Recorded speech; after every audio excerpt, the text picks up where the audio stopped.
안녕하세요. 남원장 수임시 순창 국회의원 박기승입니다. 인사드리겠습니다.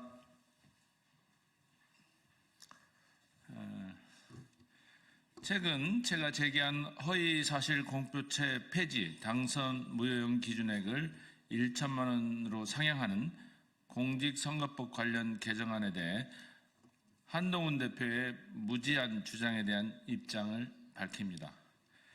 제가 지난 14일 발의한 허위사실 공표죄 폐지 및 당선 무효 벌금형 상향 공직선거법 개정안에 대해 국민의힘은 이재명 방탄, 이재명 구하기, 위인 설법이라며 국민을 호도하고 있습니다.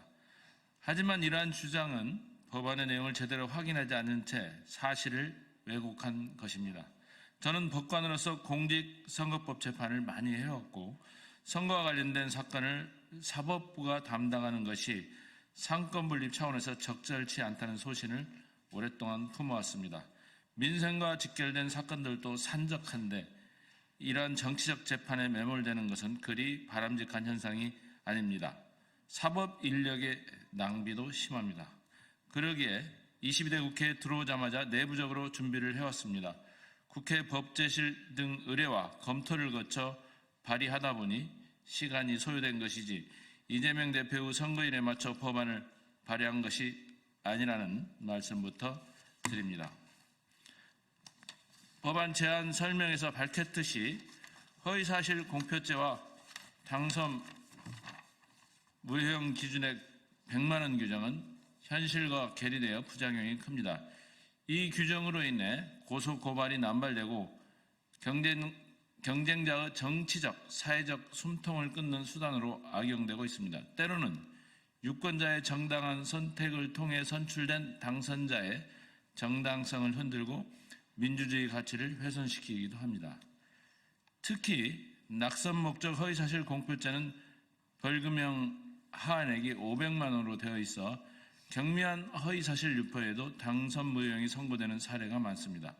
미국은 선거 과정에서 허위사실 공표 행위를 형사처벌하는 사례가 없습니다. 또 우리나라는 공직선거법상 허위사실 공표죄를 폐지하더라도 형법상 명예훼손죄로 얼마든지 처벌할 수 있습니다. 문제는 이뿐만이 아닙니다.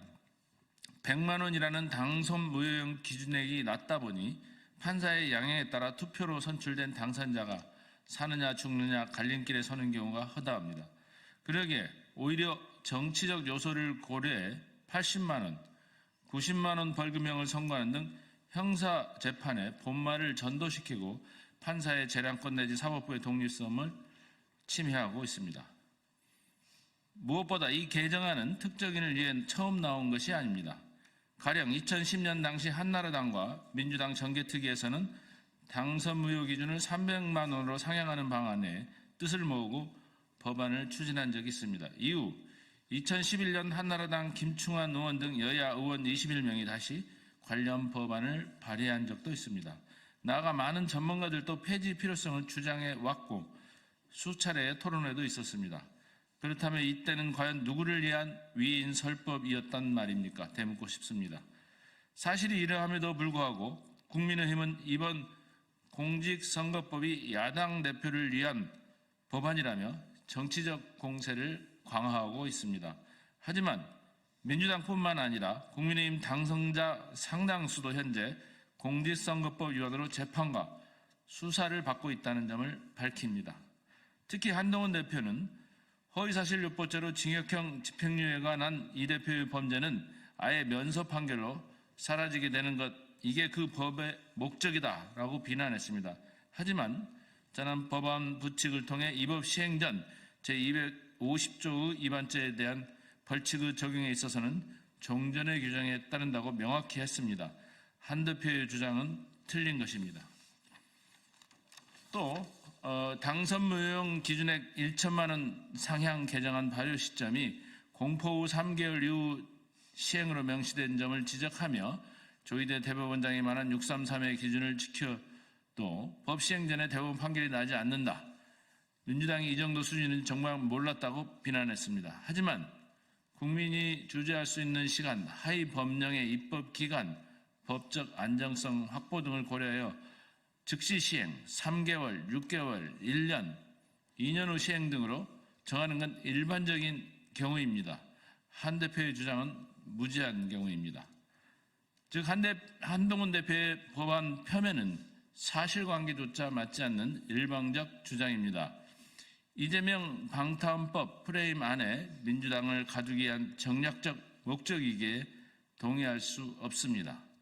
한 개인을 지키기 위해 국민이 요구하는 김건희 특검법조차 무한정 거부권을 행사하고 있는 주체가 과연 누구입니까? 이 또한 되묻고 싶습니다. 아무리 이재명 대표를 엮어 정치적으로 공격하고 싶더라도 제대로 확인한 후 비판하시기 바랍니다. 이상 일각에서 제기되는 국민의힘의 주장에 대해 대표 발의자로서 입장을 밝힙니다. 감사합니다.